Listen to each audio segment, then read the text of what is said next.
What's up, Tabletop Masterminds? It's Zack Applewhite. I'm here doing a one-on-one with Aiden. Welcome. Hey, how's it going? It's good. So, real quick, we've already had a little back and forth. Just tell everyone, where are you right now? How did you get here? Where are you trying to go? And what are we going to try and work on today? Hey, yeah, so like you said, my name's Aiden. I'm working on a tabletop role-playing publishing brand called RollSpark RPG. Currently working on a few different angles, but my main project right now is working to launch my brand with a Kickstarter for a horror module called the Morning Mansion. Mm-hmm. It's a dynamic module for 5e, a short adventure for 5th level. I've been running the Kickstarter for about 6 days now, and it's looking pretty good so far. In the past, I released a couple free adventures. I've been a long time dungeon master for 5e, and I'm slowly expanding into other systems, and I'm looking to share what I've spent years now building myself as a dungeon master and as a professional writer, to kind of put that out there and share that with the world.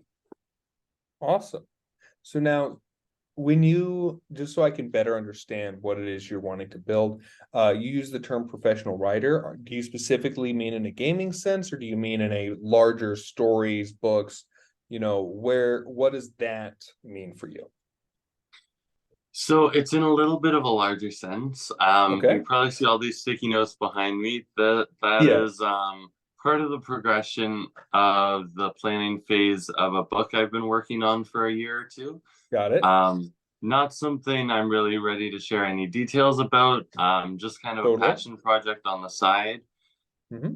I've done like some non-role-playing game related stuff before, like graphic design, a little bit of copywriting, run my own company before, just a little Awesome. t-shirt business. But I'm looking to expand more into professional writing in the realm of tabletop role-playing and in the fantasy genre in general.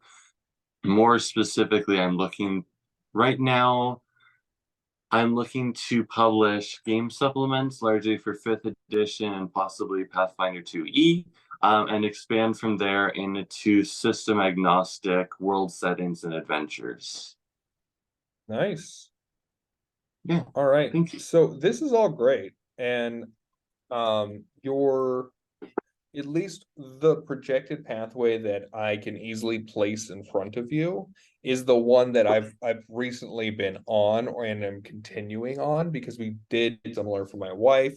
She launched her Kickstarter for her book that we remarkably were able to transfer some audience, and it's not even a fantasy book. It had nothing to do with D&D. So the good news is that at least on the writer side, that's completely possible. Let's dig Mhm. more into the gaming side for now. So you're running the Morning Mansion, a horror one shot or adventure for 5e. And Yes, so is this your first Kickstarter? this is my first Kickstarter, yes. Awesome. Awesome. So you got a goal of $732. Right now you're standing at, I think, a little over 50% of that goal, 424. You've Yep, got 20 backers, you still got 13 days to go. So you've probably hit that slump period. You're 6 days in. yep. How many backers would you, or like is it just completely stale? Are you getting just like one or two backers a day? Where are you at right now? So obviously there's a big kick in the beginning when I first started. We Yep. got about 40% funded in the first 48 hours. Yep. Been a couple days since launch now. I'm definitely seeing things are slowing down. Um, I'm still on average getting one, sometimes two backers a day, over the last, I'd say, 3 or 4 days. Okay. Um, and then I have had two people cancel their pledges as well. Yep. That'll One, I happen. think, may have been because I suspect they might have actually canceled their pledge to upgrade it. Mm-hmm. Or it was coincidence, someone got a higher pledge just moments after a lower one was canceled. Mm. Hard to say. Um, Yeah. We but might be able to track that by their name, but In any case, at least it Oh, came yeah. out good. And there's always going to be, it's never been a high number on our end. But there will be some cancellations. And at Yeah. the end, there will be some people who just, maybe they promised $35 and they only had 20 in their bank account. That doesn't happen. There's things you can do to help with that. But, it's also Right. not something you want to push too much on people because it's kind of embarrassing. I've actually Yeah. been in that situation where like I'm getting all the emails from Kickstarter and I can say Kickstarter lets me know, and Yeah. so if I'm on top of my email at all, I know and I go in and I fix it. And if I don't go and if I can't go and fix it, that's embarrassing, Yeah. So all right, so go reeling it back, 40% of the first 48 hours, you've covered about another 10% over like the past 4 days or so. Yeah. All right, getting 2 to 3 backers a day. How many people are you able to go into the back end for me real quick and tell me how many people are following the campaign? Just 1 second here. Mhm. I've actually been a bit of an awkward time to launch the Kickstarter. I did it right as I was going away for the weekend. So I've been trying to monitor it as closely as I can. But this is the first time I've actually had a chance to really log into the back end since the first 24 hours of launch. Yeah, for sure. So I'll just pop into analytics here.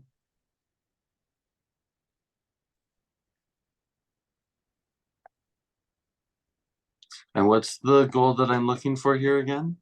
So there's not exactly a goal. It's a matter of if you have a follower number, I can come back with you at like, okay, so these are the people who are following your campaign.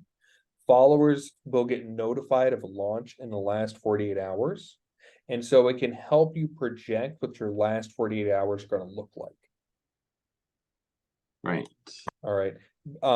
In general, you can expect anywhere between a 5% and a 20% conversion on project followers. It's one of those things that varies from campaign to campaign, you know. Right. But you can still get a better range than you had before just by going like, all right, let's just call it 10% conversion. Gotcha. So Now it'll trying probably be to under dashboard. thank you. I was looking Yeah, in the I went ahead and went over to my Kickstarter because I can't know where something is unless I'm looking at it. It'll be under dashboard, and there you should see like your funding Oh, summary, which will also tell you, it'll yeah. have a little chart, show like how things are funding. It'll tell you where your pledges are coming from, whether they were generated Yeah. from social media or Kickstarter. Kickstarter inflates its own numbers, by the way, because I know Oh, for yeah. certain that I've directed people over to Kickstarter and through other means that aren't like them just discovering it, and yet Kickstarter counted them as their own. So Ah, and then you should be able to scroll down and you should have project followers, converted followers, conversion rate. yeah. So I've got at the current moment 113 project followers. Cool. 5 of which, so 4%, have been converted into backers so far. Cool. So that means that people followed it and then decided, you know what, never mind, I'm going to pull the trigger. Or they were following Yeah. it before launch and went ahead and pulled the trigger, and those are the people you land. All Yeah. right. So now let's say you have 113. Your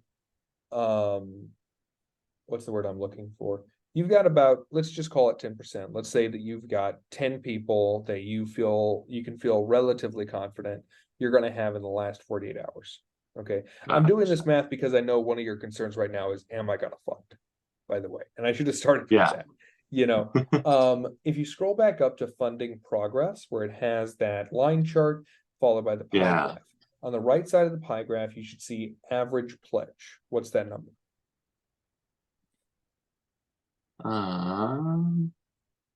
Which is It'll be I've got the pie chart, but I got nothing to the right of that. nothing. Okay, what's below it? it breaks down the pie chart of where the pledges are coming from, and then it goes to referrers. Okay. Are you able to share your screen with me? I don't know if you can, because I know you're working on the phone right now. Yeah, unfortunately, Okay, that's okay. I I can make an have to switch educated guess at what your average pledge is probably gonna be. So you're probably gonna be sitting at about, let's call it 12 to 15 American. All right, American money is just gonna make Yeah, my math easier. All right, so let's call it yeah, 12. And I say that because one of your introductory, the Morning Mansion PDF is 13 American, 17 Canadian. And I'm just gonna call that your actually, that's not even the one that's the most popular. So I can yeah. go up So on I that have had a estimate. chance to look at the most popular ones, and the most Mhm. popular one, I'm not 100% sure offhand how it converts to USD, but is It's the 20. highest pledge actually. It's the highest point. There's one with 6 backers.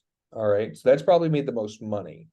All right, it's 27 Right, American, 36 Canadian. There's one that has more backers at 9 backers, that's $20. All right. Let's be right. conservative in our estimates. All right, let's call it 15. Okay. So if Gotcha. you, and I'm just gonna do quick math, 15 times 10, so you can expect around $150 in the last 48 hours if you don't get any new followers over the next 20 days. All right. Gotcha. We're being very conservative with our numbers here. We're Right. definitely going to get more followers because there's going to be an amount of organic exposure. Plus, we're Yeah, going to talk about like what you're doing to help promote yourself. But yeah, right now, 424. All right, that would be $574. All right, 732 minus 574. Hang on. All right, it's $158 divided by that average of 15 pledge level, which is again probably a conservative number. You need 10.5 backers. Okay, okay. so and that's there's no guarantees. All right, but now you have a goal. Now you have something to shoot Right. for. All right. If nothing changes, all right, you're getting, let's say on average, 2 backers a day. All right. Yeah, You have 20 days left. This is probably not going to be the case, but if this trend continued, that's 40 backers. You yeah, know, so like I said, there's a lot of unknowns here, but you are currently trending toward funding. yes. All right. Now you got to keep putting in the work to make sure that Oh that yeah. happens. But I know how after that first week, after that launch, after that initial high, all Mm-hmm. right, and then this kind of barely climbing stasis, and there's gonna be maybe consecutive no funding days. Right. All right, that's gonna happen. All right, Mm-hmm. but even if we're being conservative and you get 1 backer a day for 20 days, that's 20 backers. All Yeah, right. And by simple conservative math, all you need is 10. All right. yeah, Conservative math says you could get a backer every other day and fund. All right. I yes. think you can beat that.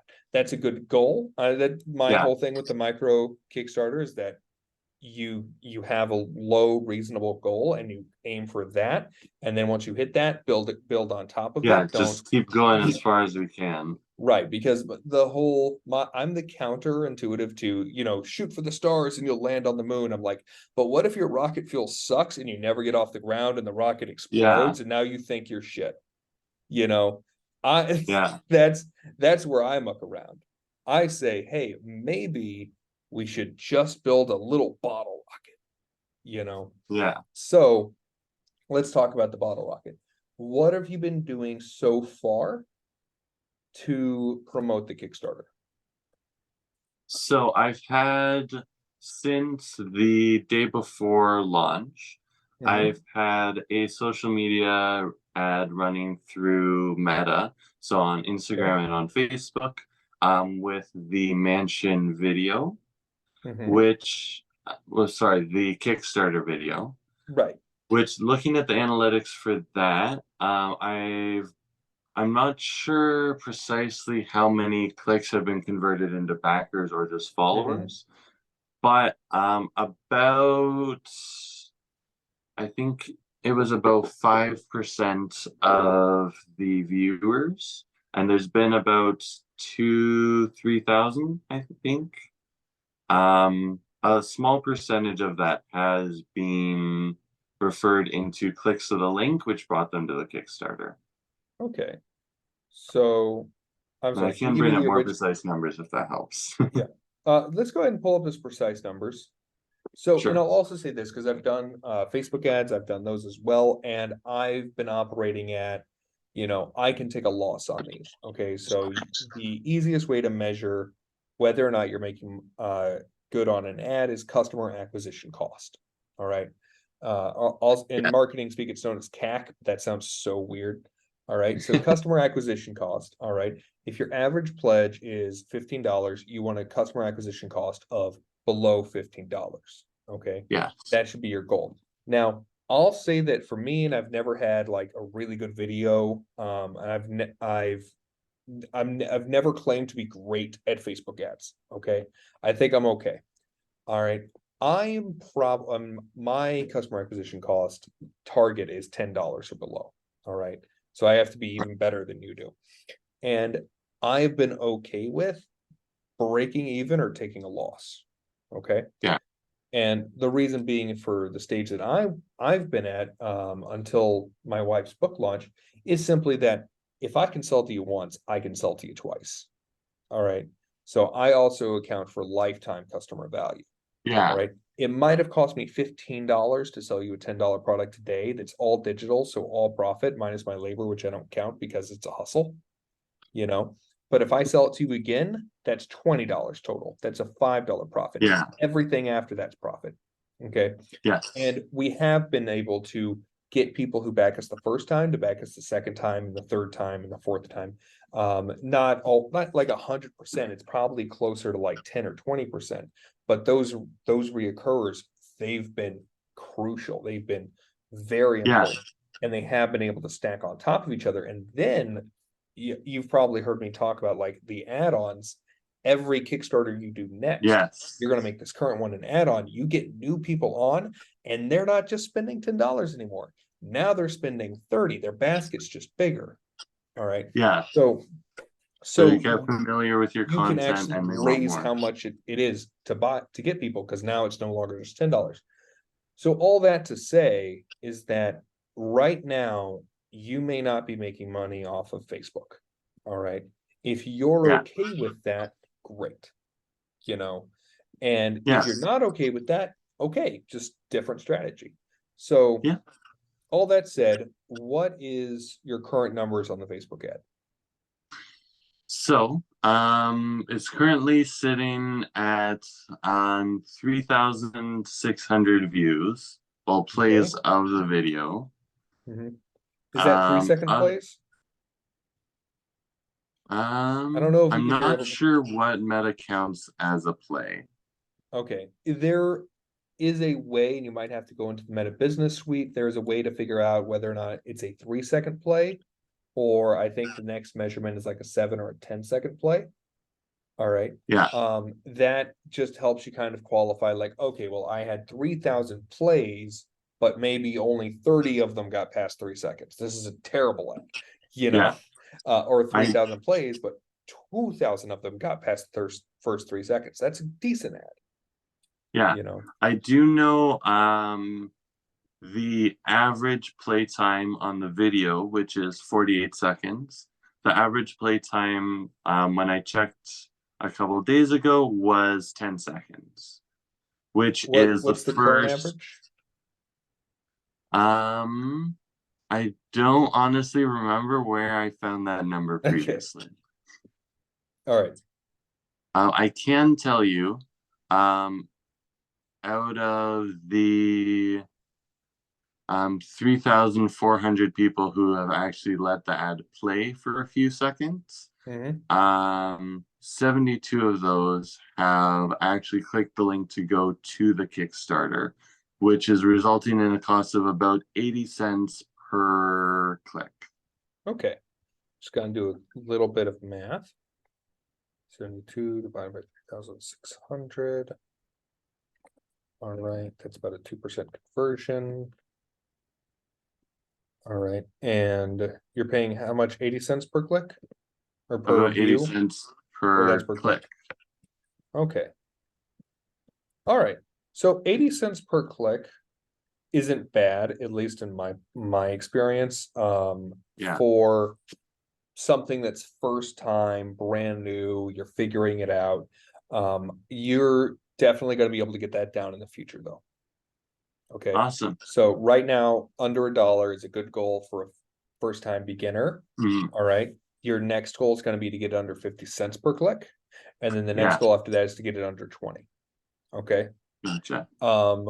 So right now, what do you want to work on? Because I have where my brain's going. So I better understand the Kickstarter and what you're doing with social media.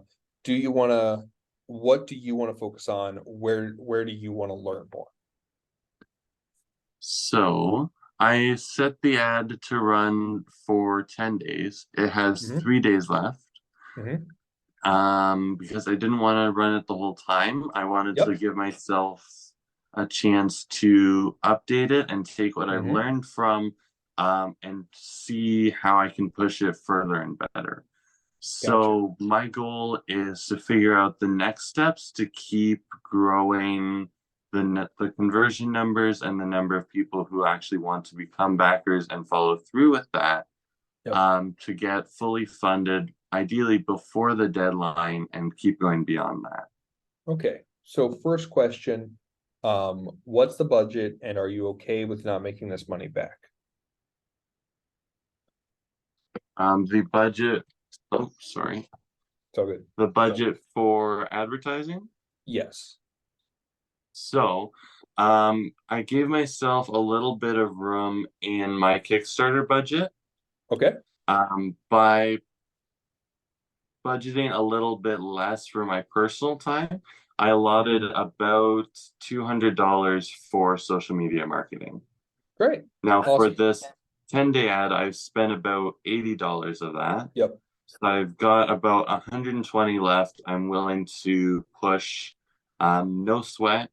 And if Mhm. I don't make money on this project, in the end, that's fine with me. I will be continuing it as a virtual shop product on a Patreon page in the future, which Cool. will, continuously grow revenue from there.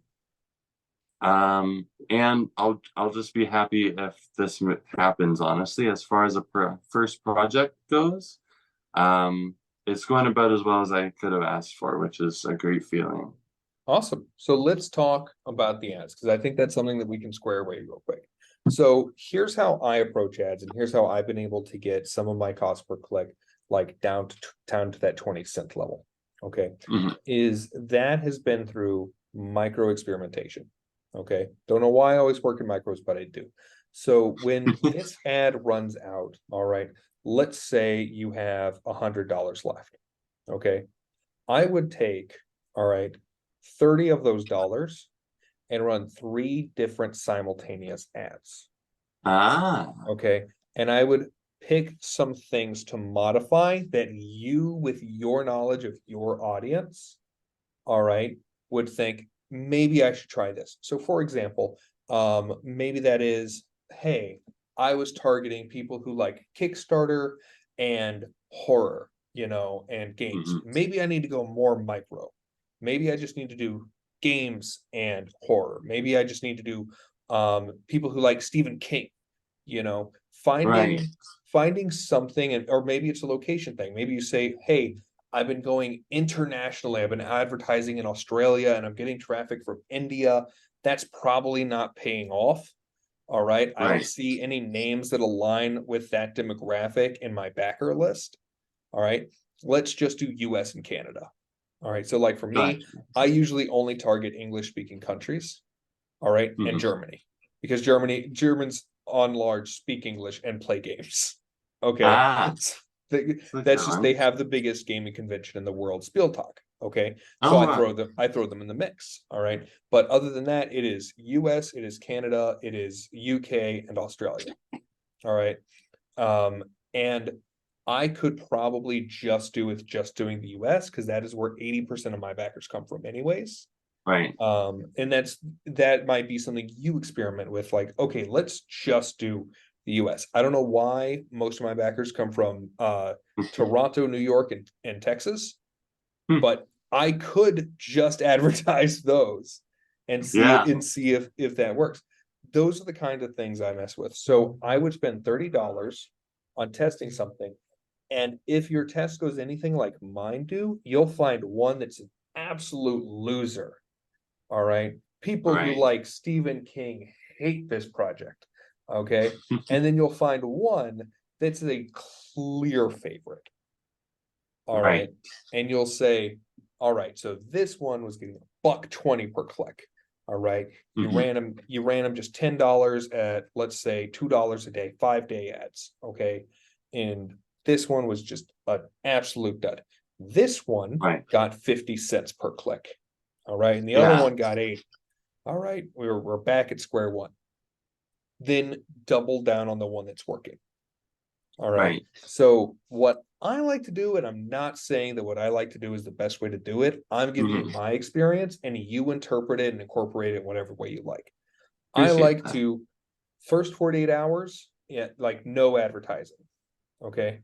No paid ads. I do all my social media. I do my email list. I start with the reach I have. That way I know that everything after my initial reach is a few stragglers from my social media and email and people I was able to get on my own. All right. But the majority is going to be discovery and ads. All right. For the middle period. And so what I'll do is no ads on day 3 and 4, lots of ads because we just launched and it's still exciting. Yeah. Okay. So keep that ticker going. And then this big slump where it's like $2 a day, $5 a day.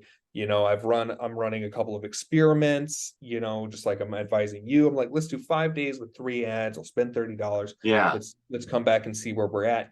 And then there's like, okay, so now we're on we've got like 15 days left.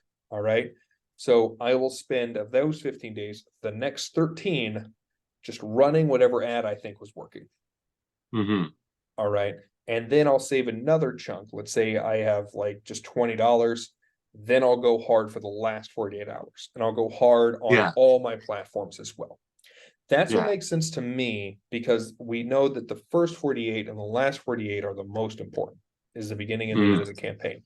I'll also note that during that period in between, you're going to get a lot of followers and only a few backers. Okay. And so it's this magic connection between getting progressed enough that you can convert followers as much as possible, and those are the people who are going to tip you over that scale. All right. So you're going to do a lot of follower acquisition and you'll just be moving that meter a little bit like you're doing right now. And hopefully you acquired a really high value audience that's going to convert well. All right. You won't know how well you did until it's done. It's kind of like training for a marathon where you're like, I really hope I did the right thing because otherwise I'm going to die out here. Like I hope that one YouTuber's advice was right. Okay. And so 1 second, I want to take a drink of water. Oh yeah, no worries. That's how I do things. Does that make sense to you? Do you have any questions? What do you like or hate about it? That totally makes sense. I think it's the idea of microdosing ad wise allows you to experiment and draw out what works better and what doesn't. I'll also say like you can kill something early. Okay. If you had a $10 ad and you spent $5 on 3 clicks, just kill it. One of two things happen. One, it's a bad ad. More likely, it got in a bad vein with the algorithm. Okay. Sometimes it's an algorithm. It's not a person, it's a robot. Okay. And it thinks that these sorts of people are going to click and maybe like to do. And they're like, oh, great. Let's show it to more of those Let's show it to all of their friends. But maybe their friends don't know they like that kind of thing. Maybe their friends, like for me, most of my friends are my Texas family and a few people I know up here, on Facebook. So my family doesn't care about Dungeons and Dragons. All right. Mhm. I got 2 cousins and a brother who care. All right. Right. 80% of my friends, I can say with confidence, don't care about Dungeons and Dragons. Yeah. So if you target me and you get a success, but then you go after them, it's going to be a dud. Sometimes Yeah. that happens with an ad, kill it. All right. If Right. it's just an obvious failure, don't watch it struggle. Okay. Yeah. Just Just cut put it it out and of then its throw it misery. something new. Put that money at something new, or if you have one Mhm. that's clearly winning, be like, okay, let's make that $3 a day. You know, Yeah. let's amp this one up a little Pump bit. it up. Let's give these 250 a day, you know, spread it out however you like, follow your instincts in that instance. I Yeah. just wanted to give that caveat. Sorry, I interrupted. No, I appreciate that. Um, Definitely some great considerations. Good to think about trying to hop on these things early rather than spending money somewhere that is just kind of going down the drain. Trying to think about diverting resources where it's more important. If you can catch those things early, great thinking. I'm more wondering because we were just talking about a lot about increasing the follower amount through Mhm. this mid period and then trying to convert those into backers in the end period. Do you Yep. have any thoughts on ways to work specifically on converting followers into backers? Yes. So one of the things that I noticed, and I think that this can be on the top of your list for something to do. Okay. Mhm. All right. And I'm gonna scroll down to the bottom. Great. So this is an easy one for you. Okay.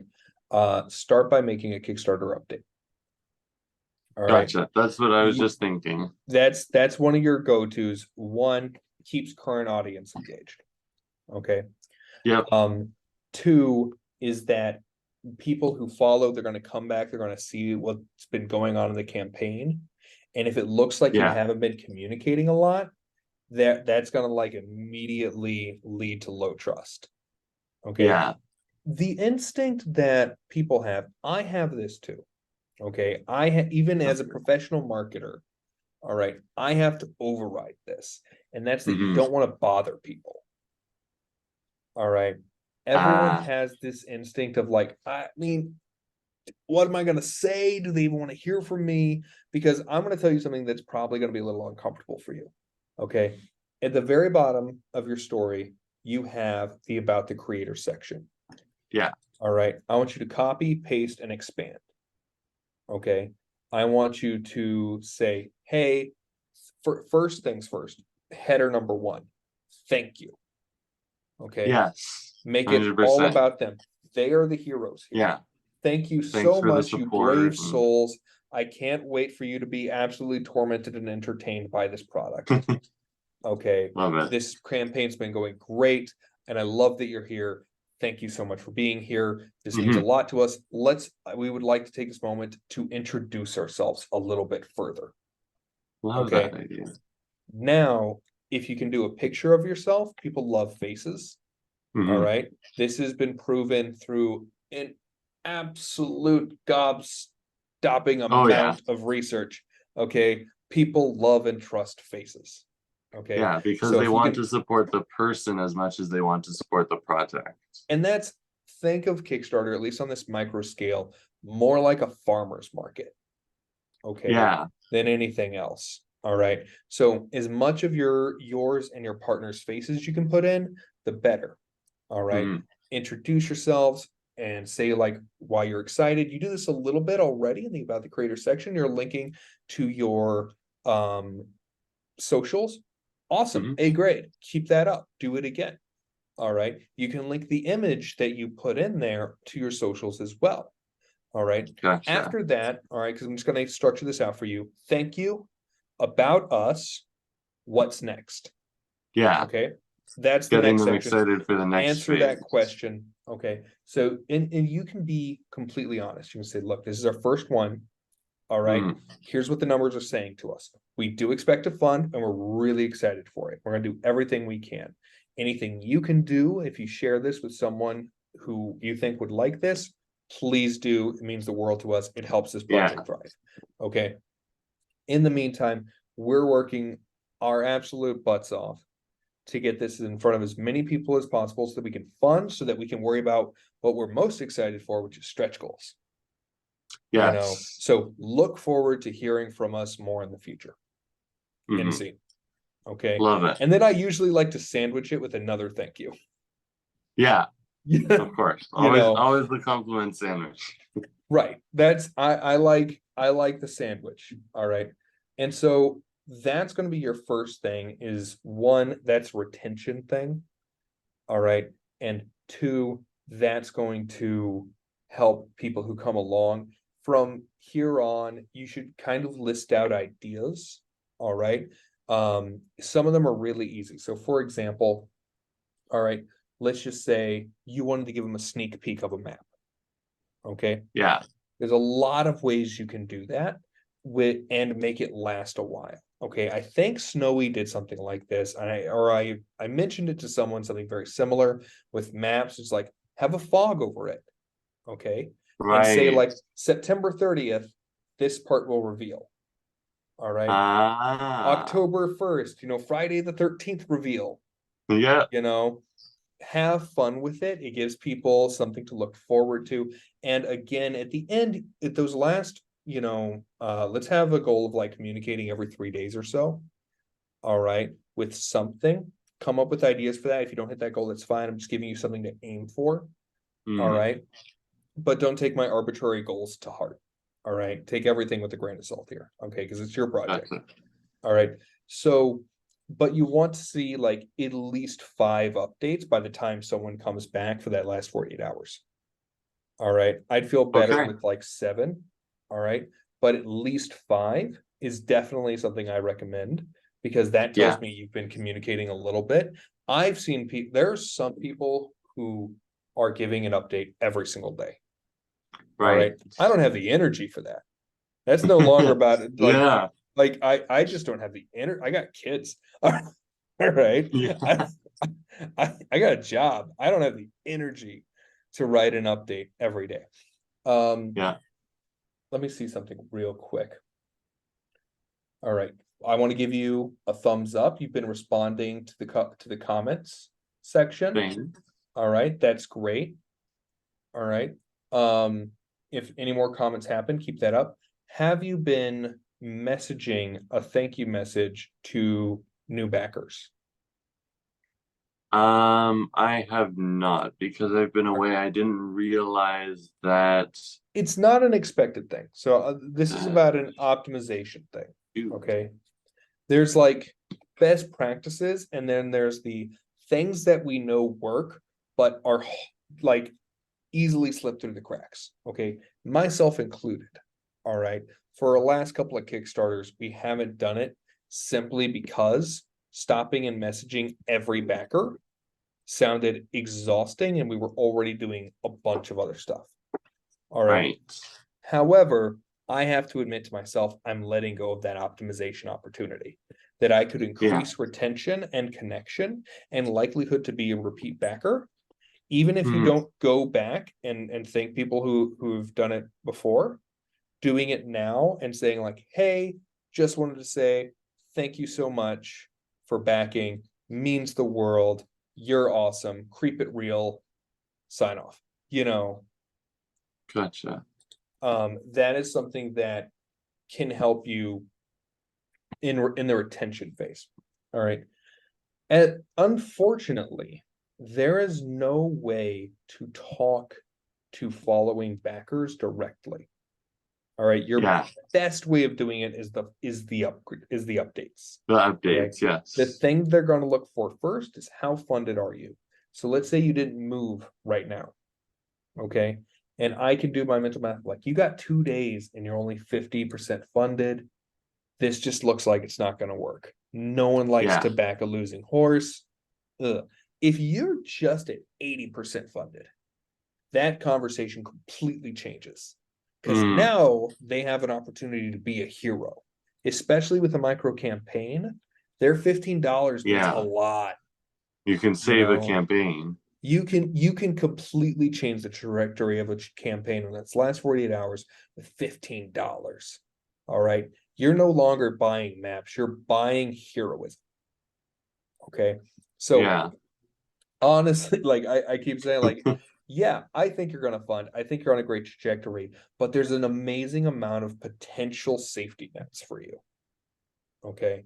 And one of them is like if you can just get to 80% funded in the next 18 days, which I think you're completely capable of. All right. Right. You still have a chance of that last 48 hours coming in and closing the deal for you. You know, but the first thing they're going to look at is how far along are you? All right. Yeah. The second thing, they're going to re-review. If you're beyond that, then they get excited and say, hey, what were their stretch goals? You know, if you have stretch goals unlocked, even if it's just like one or two, and especially like, let's say you have one that's 1,300, if you're at 15, 1,600, they're like, oh, we're so close to 1,700. I really Yep. want that stat block. Let's go. Give me the Baron. Yeah. All right. That's something they can get excited about. That's your actual, like, that's your actual goal. Okay. I feel confident that you're going to fund and that you won't need the 80% save. You know, might happen. I can't predict the future, You but never know, but your actual goal, I think you can focus on. Let's just keep getting people in there. Let's run these ads. Let's keep being communicative. Let's make sure that we're doing what we can to retain people, but we can't control people's financial lives. All right. So we're going to forgive ourselves and be nice if people drop off. All right. That means it wasn't the right product for them at that time. Okay. Yeah. Doesn't mean anything about you. All right. So, but you're going to set yourselves up for success. And then that success is the selling point. Yeah. You know, so that's number one. How funded are you? Where are we in the campaign? And then if they're still having trust issues, if you're on that like 80% or we're not even close to 1,700, we're only at 1,302, you know, like am I feeling it? It's going to come down to trust and then just things that completely out of your control now, like how much they have in their pocket. Yeah. You know, you can't control that. All right. You've priced things out really well that even if I'm a price conscious buyer, I have something to get at that $3, $4 pledge level. Yeah. All right. So you've already set yourself up for success there. That's where the work you did prior helps you then. Love All it. right. Can't do anything else for that. 1 second. I'm about to have a mild interruption. That's okay. Hey, son. Hey, buddy. Can you go to bed, please? Thanks, honey. It's all good. Remember what I said about if interruptions happen, we keep going because this isn't a real podcast. Oh yeah. That's what this. Oh, and we got a cat. Say hello to Grayson. Oh, hello. This is Grayson. Beautiful. Yes. All right. All right. So, does that answer your question? I know I rambled a lot. I love to listen, so I appreciate. You are a wealth of knowledge and information for sure. I'm kind of just trying to listen, let it all sink in, formulate some plans for the next steps, and try and think about what is possible for me considering the time and energy that I do and am going to have over the next 2 weeks that this campaign is running. Yes, and that's the important thing here is to like, I know I'm saying like go hard, make an update right away. Oh yeah. But after that, relax. Like it's a marathon. Come up with ideas, talk with your partners, you know, maybe you can each write your own update, you know, maybe this update's from Snowy, you know, talk about the project, hype it up a little bit, give some sneak peeks, you know, just simple stuff like that. You're all creative people. All right. I feel very confident. Oh, we're just going to show off pets today. Yeah. Got a dog too. This is Lucy Lou. Hello, Lucy Lou. Oh, it's a beauty. This one just wants to be held. So I did want to talk real quick. Let's take a sideline from the Kickstarter real quick. Okay. Sure. Because we're coming up on our hour real soon. All right. Yeah. I want to talk longer term for a moment. Or unless you have any other questions about the Kickstarter. No, I think I just kind of let that sink in and ruminate a little. Sweet. Probably keep me up tonight thinking about it, writing things. Awesome. The two things I wanted to touch on. All right. Number one was the Patreon. Okay. Yeah, And I'm gonna be a bit of a wet blanket here. Which is be careful how much faith you put in the reoccurring revenue model early on. It is yeah, the model you want to have down the line. Okay. You don't, the project model is really good for building that bigger rocket. All yeah, right. But reoccurring revenue is the fuel that gets it off the ground. You know, so definitely I love that you have it in mind. A lot of people make the mistake of starting there when they haven't yeah, built the engine for the fuel, you know, and people make that mistake all the time. They overcome it, you know, but what happens too often is they put too much hope, faith, and energy into the fuel, into the reoccurring revenue. yeah, And because they hadn't pre-built that engine, or their engine's only just started, it's underdeveloped, yeah, all right, that reoccurring revenue is just not hitting where people want, and they think they're a failure and they leave, which is the main reason I do all of this, is because I'm sick of seeing great projects and great people flatline, you know, and fall off yeah. the face of the earth. So I wanted to be a wet blanket. I might have to kick this cat out. He is so neat. I wanted to be a little bit of a wet blanket just to say, like, hey, look, if these Kickstarters don't convert into Patreons, all right, at a crazy level, that's cool. All Yeah, right. Like that is not you being bad at this. Okay. They signed up for a project model. Some of them have complete crossover. They know what Patreon is, they're on there and they'd love to connect with you. yeah, All right. Some of them are not that person. I'm not yeah, that person, you know, and that's okay. You know, yep, that's just, completely. you know, that's just part of the funnel. All right. I just wanted to Yeah. put that out there. Any questions on that? Not necessarily questions, but just kind of thoughts on that. I'd love to get your thoughts on in return. So, as far as the Patreon goes, when I first started out in this, my thinking was, all my favorite creators are on Patreon. It's a great place. The reoccurring profit model is great for people who, you know, love to do this as a side job, publishing a couple things every week or once a week, I think is what a lot of smaller creators will do as well. And just kind of continuously push content and continuously have that source of income to keep kind of slowly growing from there.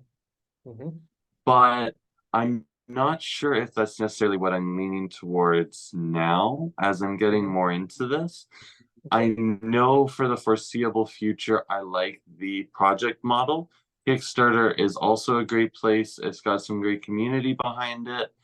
And it opens a bit more flexibility potential for collaborating with other creators, which is something I'm very Mhm. passionate about trying to do. Patreon has just launched a shop feature, which I'm very grateful for because it's going to allow me to host the hopefully when the Kickstarter finishes and it's fully funded and I have this great product, I can also have it live on this shop, which is low maintenance for myself, and I can continue to, advertise it and bring people there. And then I will probably have people who are already going to Patreon to purchase the shop product are likely more willing to become followers and potential patrons one day if I do open up to the subscription model. Yep. I'm currently starting to lean towards, just from advice I've gotten from other creators, the idea of having independent product model in the future. Mhm. Because that also gives me more flexibility in my personal life if I need to take a month off and just forget about TTRPG creation for Mhm. a few weeks because I'm dealing with something or I don't have the energy, then I can do that and then come back with a new product later on. Yep. So, and this is the wonderful thing about being where we are at this level. Like, for example, my wife, she's starting off the series that's, kind of a mystery, horror, suspense, but also chill. Somehow people are describing it as cozy suspense. I'm like, those are antonyms, but okay. Love Um, it.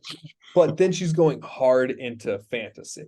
All right. It's gonna be steamy. All right. Completely Right. different. Why does she do that? Because she can. Because no Yeah. one's stopping her. Because She she's has the small and flexibility. She scrappy. can do what she You know. wants. And so that's the good thing of like, absolutely. I'm just gonna pour more oil on that fire there of like, if you want to do different stuff later on, do it. All right.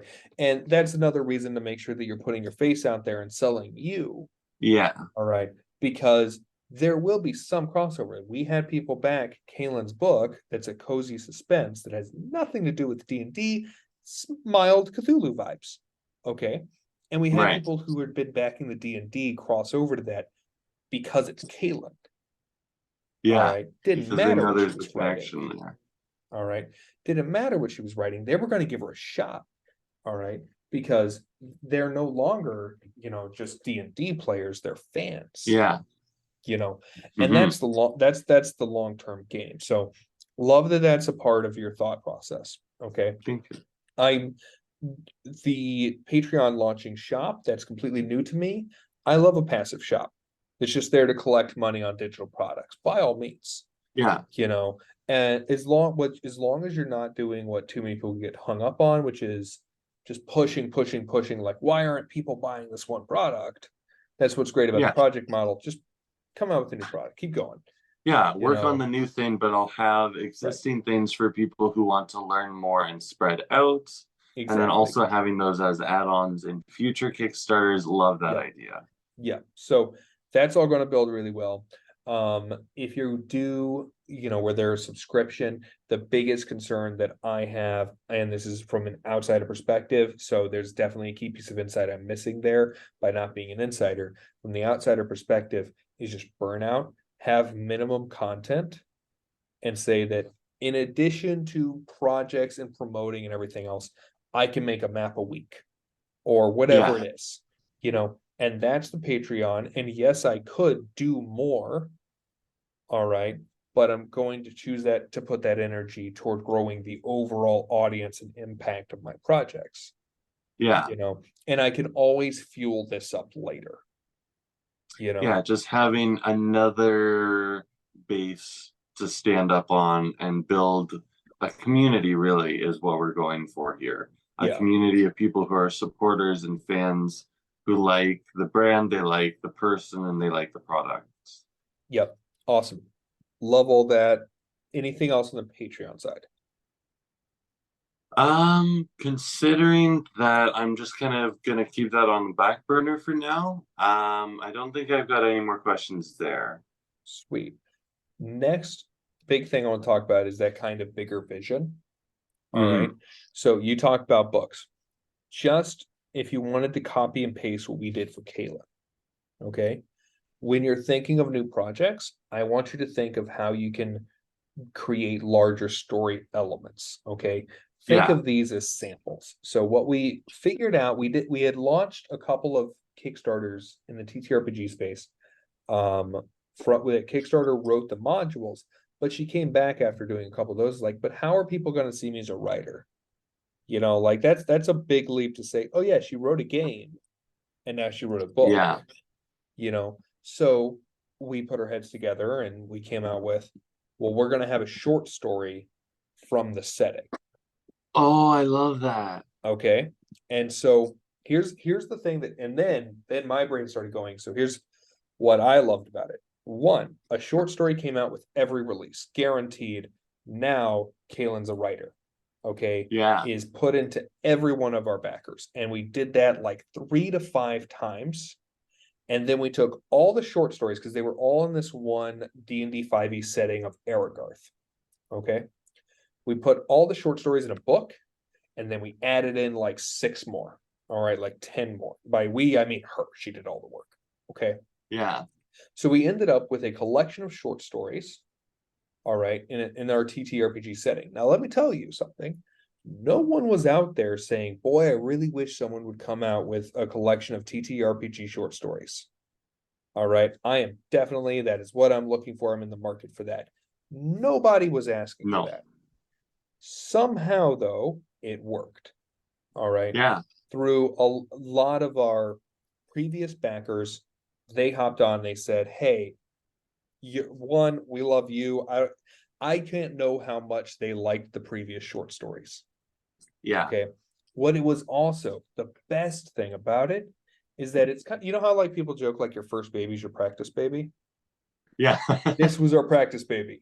We Yeah, got yeah, to yeah. make all the book mistakes we were going to make, like typesetting, who do we publish with, how do we deliver it. We got to make all of that on a small book of TTRPG short stories with a smaller, very audience that already liked us. Okay, so if we Yes. made mistakes, they could forgive us.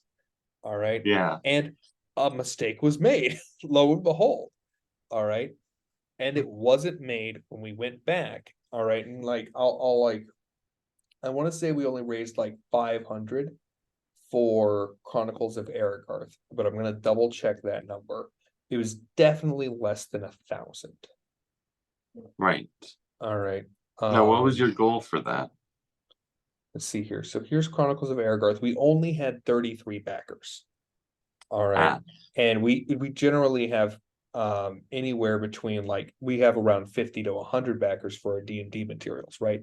This was also a more fantastic. expensive campaign, right? All right. So we had a goal of 500. We raised 590. All right. I think we had a goal of 500 or 250. I want to find out. Oh, Okay. Our goal was 250 because it really doesn't take that much to print books, by the way. yeah. Nowadays, through things like Lulu, it's not that hard. So if you just are like, I just want to print like 20 books, $250 will get it done for you. Okay. Can I interject Yeah. with a quick side note? Yeah. Um, this is completely unrelated to the Kickstarter Mhm. for the most part, but assuming it goes well, I want to print a physical copy for myself, those who have helped me, and get to try and get a couple in my local town's game store just to kind of get a feel for physical publishing. Yep. Do you have any services you would recommend for that? So we have That would ship not to done any Canada. print for TTRPG yet. And I think maps are especially visual. All right. Where you're going to Yeah. want like gloss paper. All right. So Lulu might do it for you, but I unfortunately don't have the experience to make an official recommendation. Gotcha. All right. But there's tons of Facebook groups and you can ask the people in the Discord, see if anyone else has done it. All Yeah. right. There's definitely some out there. If it was me, we're going to compile it all. I'll get to that in a second. Going back. So we have Chronicles of Aragarth, 250 goal, raised almost 600 from 33 backers, with our main Awesome. pledge goal being a $13 paperback. Mhm. Okay. And that was our like practice baby. We made our mistakes, but we also delivered something that we could be proud of. We delivered it to people who already enjoyed us, and we were And you able did to it. launch Kaylin. She's officially an author, and then we used it to practice on Amazon and Goodreads. Every mistake we could make was made on this low stakes thing. All right. Yeah. So then, and there's a lot more that went into this than just the Kickstarter. Kaylin did a lot of work. She made connections. She really put her heart and soul into the next Kickstarter. Okay, that was for her book. All right, Awakening Anne. That one raised almost 7,000. All Oh, right, that's from awesome. 200 something backers. All right. So I can't guarantee that's going to be replicated. And like I said, that's a lot more. Like clearly we went beyond our initial audience with that. Okay. Clearly we got discovered. It was actually a Kickstarter projects we love also. All right. Oh, There that's was someone who fantastic. found it and shared it in an Instagram circle. All right. And that got like 20 of the people, So there was a lot of instances where like we could not have controlled this. We only wanted to raise, like we would have been ecstatic at 2,500. All Yeah. right. We would have been ecstatic. We were, because, I'm micro. All right. So Yeah. we had a goal of, I think, 500. We're like 500. We know we're going to hit because we did that with TTRPG short stories. All right. Yeah. 1,000, we can just be proud of our work. All right. And we can keep on trucking and learn from it. 2,500, we're ecstatic. Okay. Incredible. So you can imagine how the amount of That's bragging I've been 7,000. doing. All right. Wow. Since gaining this whole new audience. All right. I wanted to put all that out there, not just to brag, but to kind of show like there's a model that we used. There's probably 1,000 other different ways to do things. This is what worked for her. And I can't say that if we did everything, if we went back in time, did everything again, that it would happen exactly the way it happened. All right. I feel like we just as easily could have gotten 2,500 from the same amount of work. There's definitely a layer of luck here. All right. But also we did the work. All right. And the work we did worked. Yeah, I love that. So that's all I can. Books are its own episode. Oh yeah. Long term, I'd actually like to recommend you a podcast. Okay, it's Sure. the Novel Marketing Podcast. All right. The guy's name is Jeffrey Olmsted. It's a really long running podcast, and I get probably half of my book marketing information from this podcast. All right. Fair warning, 20% of his content, he specifically talks about Christian publishing, which is not what we're doing, but it still applies half the time. Oh yeah. Okay. Half the time, that specific stuff still applies. That's, I think, where he got his start. But he's also a fantasy nerd and a Star Trek nerd, so we'll bring up those things sometimes. But he also just brings a lot of legitimate insight. Just like random things you never think of, like, oh, hey, if you're doing a speaking event, pass your book around so that people can put their hands on it so that people want it at the end. Like little things like that are like, I never would have thought of that. That's a podcast that you can just listen to and think long term. If you hear something that you really like, you can shuffle that away, just listen to the episodes that interest you. All right. And see if it vibes with you. Yeah. Okay. That's been one of my go-to resources for thinking long-term from the books. All right. Awesome. I think that's all I reasonably have for you. So let's try and say, like, let's give it 10 minutes here. Anything else you want to cover? Any questions you have on the book side, or big picture or anything else? Big picture, that whole story you just shared with me is actually really inspiring for me.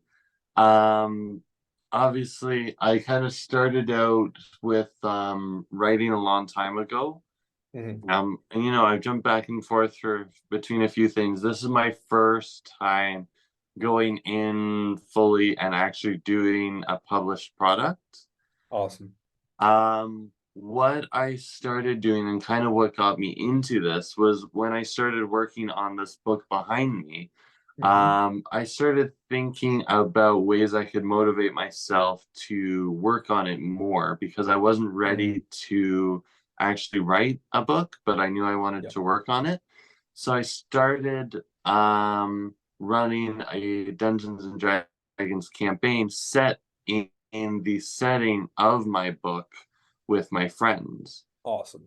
And so I'm actually, one of the big projects I want to see on my own horizon is publishing that as a campaign setting for other people to use. Yep. Awesome. And again, you can steal our tactics here. So with Chronicles of Aragorn, exactly rather than doing the whole thing, we've just been piecing it out a module at a time. All right. And we're finally getting to the point because we've kind of been forced into this because Kaylin's switching into her author era. Okay. Yes. And we're not going to completely close the door on TTRPG. All right. We love that space. All right. Everything it did for us, but we're gonna close the door on Aragarth. All right. We're gonna wrap up everything we've done, a little bit more that we want to put in, and we're going to release it all as one book, which we could have spent a year and a half writing and then launch in one project with no audience, but instead we've got a prepackaged audience, a lot of That's exactly what I'm prepackaged thinking. work. And so like I just want to give that over to you. It's like, yeah, we're doing that. Like so great Yeah. idea. Like I'm So I'm biased, but thinking, yeah, I'm thinking I'm gonna take the encounters I'm making for my players mhm, and release those as like encounter packages. Eventually I'm just finishing up an arc of the campaign that I want to publish as an adventure in its own standing. And I want to try and kind of recycle the stuff that I create for my friends and my players, and build that into something more that I can offer a growing audience. So I have growing content in a consistent setting, and then I can build a fan base for that setting in particular, and then continue to roll things out into that setting. And then as people become fans of the setting, I love the idea of doing short stories with it and them growing into fans of that writing. And then in a similar space, I can eventually start publishing novels or move into other spaces yep. as I like, hopefully with a lot of retention there, Yeah. is what I would love to see. Yeah, especially if you stay within a fantasy or Mhm. if you stay within genre, that's going to be just the easiest for you. Don't hold yourself like oh, I could never do sci-fi. A lot of fantasy nerds are sci-fi nerds. You Oh, know, yeah. we like Kaylin just has a bit of Cthulhu vibe. We've been able to transfer some of the fantasy audience. Okay. Most people aren't just one thing, neither do you. You don't have to be just one thing. Yeah. Okay. Um, and because no one's stopping you. One of the things, so I'm going to give you advice I've heard my wife give. Okay. Okay. Because writing's I mean, this hard. is good. Okay. That's writing's hard, but my wife is amazing at process. Okay. Mhm. She's been writing since college. And again, like there's first thing is perspective. Okay. Every writer feels like they're starting out and they're just like, like, I why got haven't no I been ideas. doing this since I was 6? You know, what, like, and they'll look at people their age and be like, look at this person. They have like Yeah, it's hard not 7 to Nobel compare. Prizes for writing. Okay. And it's a death trap. Okay. But Oh yeah. every writer feels this, every artist feels this. Okay. Mhm. And it doesn't matter how old they are, it doesn't matter how good they are. There's no correlation between talent. Everyone's just insecure. Okay. Yeah. So Yeah. the first thing was just that perspective of like, don't hold yourself accountable to anything anyone says or appears on Instagram to be. Okay. Thank you. Ever. All right. The point two to that is allow yourself to suck. Okay. So my wife is a great writer, and there are 90 something ratings on Goodreads that agree with me. She has 4.5 stars on Goodreads. Okay. Awesome. So we have quantifiable proof that she's good at this. Okay. Mhm. But when the book said its first writing, okay, I am not even just a beta reader, I am an alpha reader. I am fresh, hot off the Oh yeah. presses. All right. And it's nothing like it ends up in the end. Okay. It is, sometimes there are sentences that are beautiful and flowing and amazing. And it's like, obviously, this is what you were meant to do. And then sometimes it is, and she hit him and it was epic. Moving on. Like that was the whole battle scene. All Yeah. right. So that's just the who was it? One of the guys from NSYNC, I think. All right. The guy who sings Bringing Sexy Back. All right. His whole motto is dare to suck. All Ah. right. That the music he creates is the creme de la creme of the shitstorm he immediately spewed upon opening his mouth in front of a mic. Okay. That's art. All right. It's finding the analogy I've used is it is digging through a dirty mountainside to find a fleck of gold, to Yeah. find a vein of gold. All right. And so as an alpha reader, my job is to see, is there gold here? Yeah. All right. It's not for the gold to be a polished, beautiful necklace that we're eventually going to sell. I have to see that it can become that. All right. You're looking for potential. So be okay if your stuff sucks, because the number one thing, I think this is also a guy thing. We want it to be perfect the second it comes out of us. Yeah. I'm guilty of this. I'm working on this. I am not a writer. Okay, for a reason. It takes practice. She practiced. Okay. Yeah. And now she's great at it. But I want that to be said because no one said that to me. And no one's saying that to people. Like, just suck a little bit. I call it getting your suck out. Okay. Like, no matter what you're doing, you're gonna suck at it at first. Oh, yeah. Just let that happen. That's part of the process. It's all perfect up here. All right. It's gonna be a mess on the page. That's okay. You're gonna write it like 5 more times. Yeah. I know that's daunting and scary. I can't fix that. All right. Yeah. That's I just wanted to give that. Also, my wife will tell you, have a desk, have a place that you write. Okay. Call yourself a writer. Yeah. All right, which you're already working doing. on You're that doing one. some really good things. Okay. Because when you take yourself seriously, other people take you seriously. I'm quoting her for verbatim right now. All right. Yeah. And oh God, what was the last one? Hang on, I'm gonna have a drink of water. Take yourself seriously. Water to fuel the write brain. every day, even if it's garbage. Okay. Yeah, that's like the top piece of writing I've ever heard. Yeah, like Which Steven I don't Spielberg do. will be like, tap away in a closet, do what you got to do. All right. So write every day, at a desk, take yourself seriously, and then let yourself suck in the beginning. And by the way, it'll suck later too. You'll just be better at figuring at it sucking less, and you'll be better at figuring out what sucks and what actually sucks.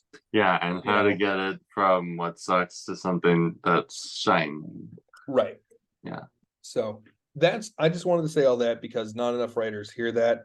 And because I've had the amazing experience of watching my wife go from girl screwing around at college, to it's obviously this is what she's meant to do. Whether she was getting paid for it or not, she would be doing this. All right.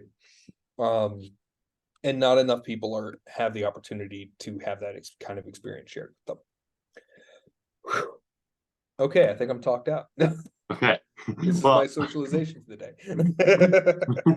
Can I give you one more piece of little tidbit to talk about for a minute? Yeah. Speaking of all this being nervous about, the first hang on, you're cutting out a bit. Check 1, 2. Try turning your camera off and on. I'm going to do the same for myself. Okay, I think you're back. Go right back to the beginning. The one tidbit. Go ahead. Gotcha. So, on a similar vein to what we've just been talking about, I'm starting to look ahead to the possibility. It's very likely that my project is going to become fully funded at this point. It's very possible that I could hit one or theoretically even multiple stretch goals. This is my first published module that anyone has ever run and used. Yep. So I'm very nervous about, trying to have a finished product that meets backer expectations and my personal expectations. And I'm wondering if you have any advice on approaching that. Yeah. So number one is just you have collaborators, use them, make sure that they look over the materials. All right. And just kind of read through it, flow through it, make sure it's outlined well. Does the way that the information is structured make sense? Does it look good? Simple, if you have any references, try and link within the document, or what Kaylin will do is if she's specifically, saying a hill giant, she'll link it to the D&D Beyond hill giant, stat.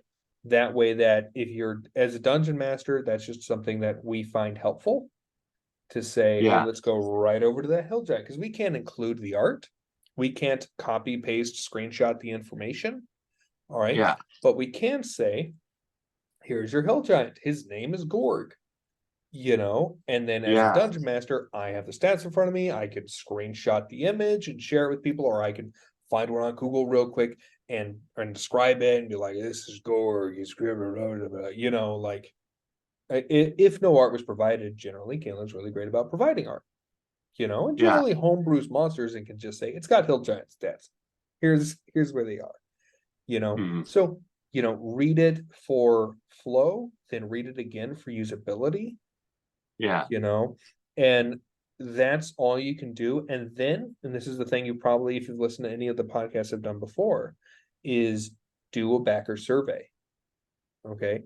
Now, part of that is converting people to your email list, and I make a very big stink about that. But it's also really crucial to have that feedback to say, hey, on a scale of 1 to 10, how did you like the formatting?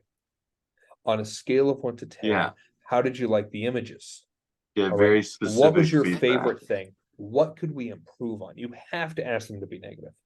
All right. I asked them at the end, like, what can we improve on?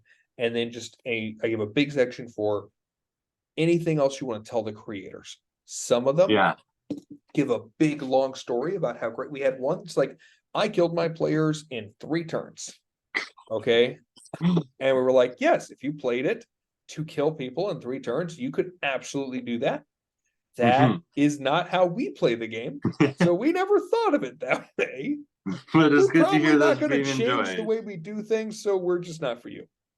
Yeah. Like that's that, but we know that now. We know that there are people who are going to play our monsters in the most optimized way possible. Yeah. All right. And now we know that those aren't the kind of people for us. All right. That's just good to know. We also know that people really like Kalen's art. All right. So we keep doing the art. We got feedback on the short stories. Some people liked them, and we got signups for our email list. So it is okay to say, like, this is your first time. You're going to improve on things, do your due diligence, use your partners, use your artistic creative knowledge. All right. To do the best you can. And then let it suck. Yeah. Yeah. Yeah. Yeah. We got better. Kalen figured out how to kind of import the images so that the text would wrap around it and it could be really beautiful. She started adding elements. She went from organizing it in one editing software to another that made it a lot better. You can Yeah. only figure all of that out by doing it. Yeah. You can only work on something so long before it has to have people touching it to figure out where it's broken. Yeah. Where it's just like engineers build cars all the time and then they suck. All right. Yeah. These are people with degrees and experience and they're supposed to be brilliant. Okay. But then someone turns the radio off and on really quickly and pushes the gas pedal and then the brake pedal and it explodes. Okay. Because why the hell would you ever think that would happen? Yeah. But Sometimes people kill players in 3 turns. All Yeah. right. So that was our first one. That was Blackcroft too. So we learned things. All right. Does that help at all? That does, yeah. What would be the way that you would recommend to put out backer surveys? Yes, so there's 2 kind of backer surveys. Yeah. One is the Kickstarter. And the Kickstarter itself will say, hey, we need information to deliver this product. All right. And only ask them in those for the information you need to deliver the product. Do not ask them for their email address. Do not ask them for demographic information or what they think about your campaign. That's completely separate. All right. And I say that because while it's not highly regulated right now, one day it could be. And 2, that if you say, hey, I'm using your email that you signed up to deliver this product for my email list. This has happened to people. All right. They bought a $5 ebook and now they're on the email list from hell. Okay. That's against the rules. Those backers have every right to report that person for violating their information. Yeah. Right. It is against Kickstarter guidelines. So that's why I have to be very clear with everyone, deliver the product and then be done. Okay, you will reach them through Kickstarter updates, and then you're going to we just use Google Forms. All right, I try to make it a pretty color.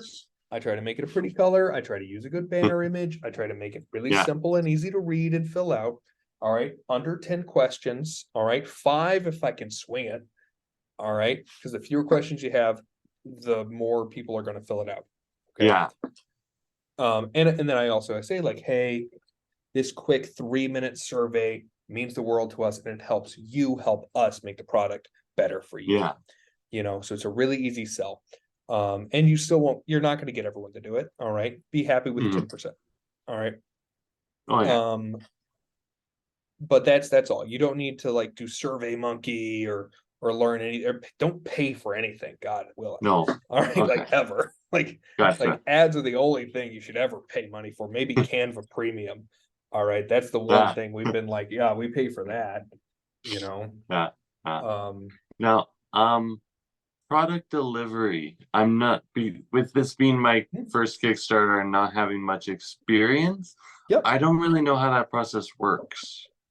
3 potential avenues. Okay. 1, Google Drive. All right. Yeah. You can upload it all to Google Drive. Make sure that it's organized in a folder that you're never going to move. Okay. Yeah.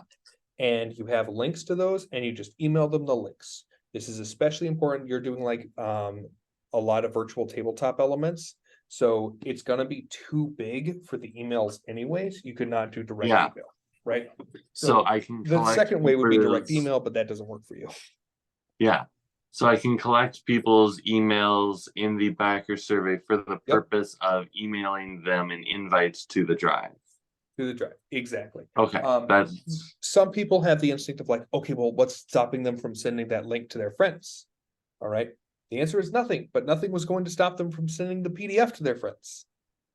You know, not like if people are going to pirate, they're going to pirate. You can't stop them. And at least the good news is you got exposure. Like, you know, like that's the worst case scenario. More people are playing your shit. You know, that's the worst case scenario. That's a good worst case scenario in my book. You still got paid. Yeah. But some people like Netflix can complain all they want that I share my account with my wife and my family. All right. Screw them. This is gonna happen. Yeah. That was part of the product to me. All right. Yeah. So for some people, part of the product is they're going to share it with their friends. Okay. Yeah. You know, it's no different than me sharing a book off my shelf. Now, the other one I'll give you is, I'm going to make sure I'm recommending the right one. This one's not very well known. It's called Story Origin. Okay, I don't think this would work for audio stuff. Actually, it might. So Story Origin lets you, all right, it's meant for just books. Okay, but it can be used for other things. All right. What its purpose is that if I have an ebook, and this is going to be great for you in the future as well, I have an ebook, I can send you a link, and then whatever ebook reader you have, it has the download for. And it has instructions on how to get it. If you have a Nook, or you have an iPad, or you have whatever Barnes & Noble or Amazon, Kindle, you know, all right, it has the download and the instructions for how to make sure that it uploads properly. And I don't have to give you those instructions. I can link to their instructions. It makes my customer service a lot easier. They also, I believe, do this for audiobooks, which is where your audio may be usable. I don't know. All right. In the future, you can use their reader magnet feature, okay, which is just like the first chapter of a book or a short story. You can send people that link and they can download it to the e-reader of their preference. All right. And you get to see how many people downloaded it. Unlike Google Drive, you can actually see that 41 people downloaded this. I sent it to one person. He shared it with 5 people. You know, you can see that, people might be downloading it on multiple items you don't know, but you know how many people actually downloaded it. Yeah, okay. Which is information you wouldn't have had before. Yeah. It also is a bit easier than Google Drive and less likely to fall apart if you move your Google Drive or you lose an email and this happens. contacts you a year later and says, hey, I never got that reward. Yes, you did, but I'll give it to you again. You know, Yeah. it's easy. I've done it successfully on Google Drive, but it's easier on Story Origin. So that might be worth poking around and seeing if you can do that with the like any audio elements or any bigger files. I just don't know. Because we've only had super simple stuff. And for the D&D stuff, we've just used Google Drive. Yeah. So Google Drive does have the feature where it allows you to share it with specific email addresses, so only those email addresses can access it. Yep, and you can make it viewable, not downloadable. Or it should be downloadable, but not editable. That's the main thing. You have to make it viewable, not editable. You're just gonna cross your T's, dot your I's, and feel nervous for a while. I don't have a solution for that one. That's every time I'm like, I did it. It's not click the send button, editable. Zach. Like, all right, let's run it through the 7th time. Hit the send button. Okay. Zach. Like, and then I'm just gonna feel nervous and wait for everyone to send me like, why did you do this? Make sure that you do blind carbon copy, BCC, not CC, because then people can see everyone's emails. That's gross. All right. So you got to do it as a blind carbon copy. And if you only have like less than 50 backers, it might make you feel more comfortable to just send each one individually and check a little box. Say, I did it. I did it. I did it. Or I can even send invites right through Drive by just adding their email to it, right? Yep. You can do that. I would also follow up with them on the Kickstarter and say, hey, your thing has been sent. You can message them directly on Kickstarter with, here's your link. You know, there's a lot you can do both. And that also is great because I like to be in their inbox a little bit, you know, and just say, hey, it's been sent. You know, if you haven't gotten it, check your spam folder. If it's not there, let me know. We'll take care of it. You know, we'll find another way to get it to you. I'll try Story Origin. You know, I'll try Dropbox. Right. You know, we'll figure it out. You'll run into those situations and they really appreciate you being proactive. That's part of the reason, you know, customer service is the unspoken part of it. You have to communicate, and the more you communicate with them and you reassure them that you're a person, the more they'll love you. That's the farmer's market element. You know. Okay. Gotcha. All right. Okay. Yeah, that was something I was worried about. I'm glad you helped me around. I'm glad you asked too.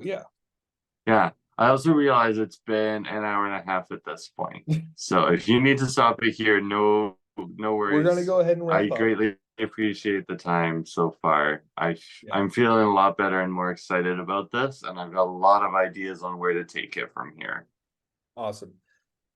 Super awesome to hear. Can't wait to see what happens with your Kickstarter. Real quick before I forget, tell everyone your name again.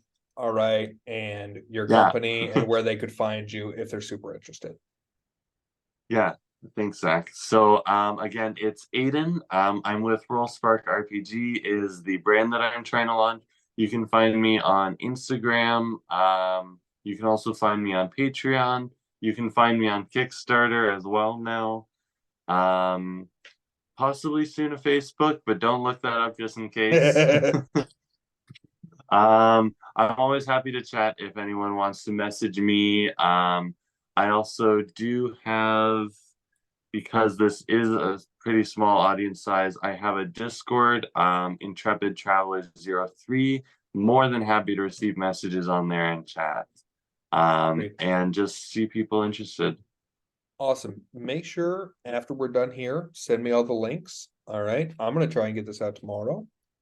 All right. Awesome. Everyone who's listening, thank you for stopping by. If you're in the Discord, if you're not in the Discord, links will be there. Join the Discord. If you're in the Discord, you can have a one-on-one too. You just got to go to the one-on-one part of the Discord and let me know.